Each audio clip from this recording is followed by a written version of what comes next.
Здравствуйте, друзья!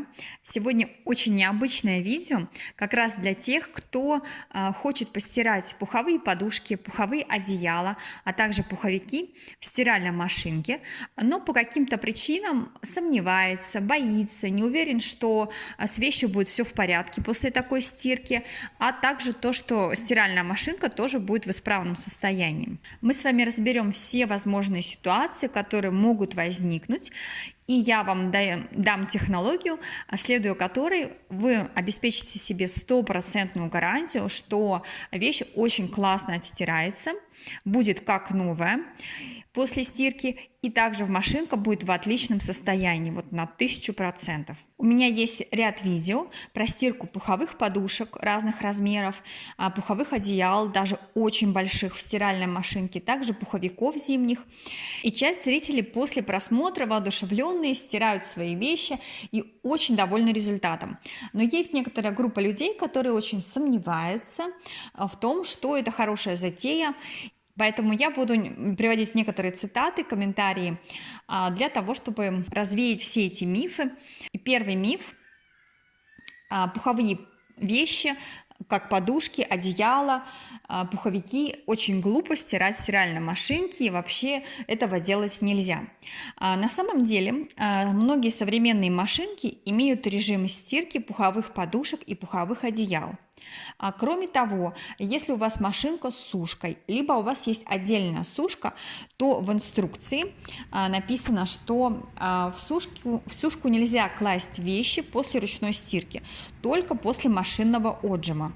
Причем в сушках есть режим для пуховых подушек, пуховых одеял, что уже предполагает стирку подушки либо одеяла в стиральной машинке.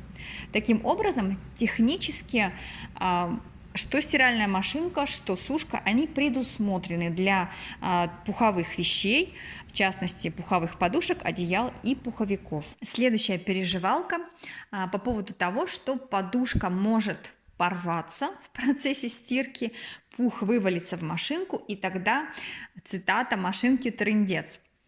На самом деле доля правды в этом комментарии абсолютно есть. Это может произойти, но очень-очень теоретически, в крайне редких случаях. Потому что вот представьте, как часто у вас случается ситуация: вы стираете вещи в машинке, они нормальные, сшитые, допустим, футболка, и после стирки вы достаете вместо футболки всего лишь две половинки, лицо и спинку. Но в общем, при стирке подушки, если у вас уже есть где-то поврежденный шов, либо нитки не очень прочные, подушка старенькая, нитки обветшалые, то теоретически такое может произойти, и в редких случаях такое действительно происходит. Поэтому я вам предлагаю несколько решений, как полностью на 100% исключить такую ситуацию при стирке. Первый подход: можно просто прошить подушку по периметру на машинке двойным швом. И тогда у вас будет стопроцентная гарантия, что подушка абсолютно герметична, и ни при каких условиях перо во время стирки не вывалится в машинку. Обратите внимание, что на качественно сшитых подушках обязательно должен быть двойной шов по периметру. Это касается также и одеял. К примеру, я делала видео про стирку подушек с наполнителем Holofiber, очень известный, популярный наполнитель. И на данных подушках у меня был всего лишь одинарный шов, причем ткань подушки была тоже очень тоненькая, поэтому, естественно, просто в таком виде подушку стирать нельзя в машинке, неважно, что это не пух, тоже наполнитель может вывалиться, и получится неприятная ситуация. Кому интересно узнать все тонкости стирки подушек, одеял из Holofiber, можете посмотреть мое видео, ссылочку я размещу под данным роликом, а также в комментариях. А если вы не любите шить на машинке, либо у вас ее вообще нет, то можно прошить даже вручную. У меня есть видео про очень прочный, хороший ручной шов, и внешне он напоминает машинную строчку. Так что можно прошить и вручную, и тогда смело стирать подушки всегда вот в таком состоянии в машинке. И и быть абсолютно уверенной в результате. Следующий подход идеален для тех, кто вообще не любит шить. Можно взять большую сетку для стирки вещей в стиральной машинке и поместить подушку туда и стирать вот в такой сетке. Сетка должна быть обязательно на молнии. А для того, чтобы бегунок случайно в процессе стирки не дал задний ход и сетка не раскрылась, лучше немножечко прошить за бегунком, буквально 2 стежка, и у вас получится идеальный чехол для стирки подушки в стиральной машинке. Со стопроцентной гарантией, что все пройдет идеально. А если у вас нет такой сетки специальной для стирки, то можно воспользоваться еще одним вариантом. Он не самый оптимальный, но тоже очень хороший для стирки подушки со стопроцентной гарантией результата. Можно взять большую наволочку, либо можно взять даже пододеяльник от детского одеяла, поместить подушку в него и таким образом стирать. Для каких подушек подойдет такой вариант? Подушки должны быть мягкие, либо средней жесткости. То есть подушка не должна быть сильно набита пером. Тогда она в таком пододеяльнике небольшом, либо в наволочке очень хорошо простирается. И в то же время у вас будет стопроцентная гарантия, что пух никаким образом не попадет в барабан машинки.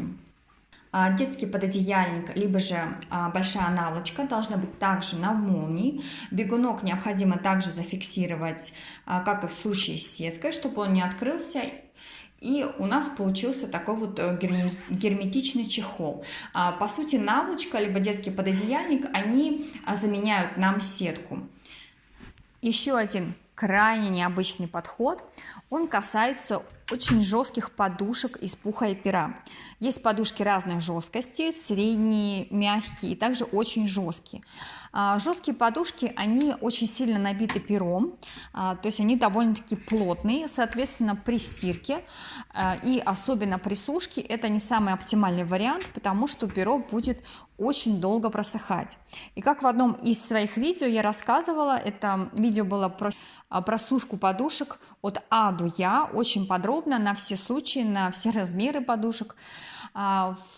Если у вас подушка именно жесткая, очень плотно набита, то лучше всего сшить очень большой наперник на молнии, высыпать туда содержимое подушки, в этом напернике постирать и в этом же большом напернике сушить. Тогда перо просушится значительно быстрее, легче, его будет проще взбивать, но также можно использовать и немножко другой подход.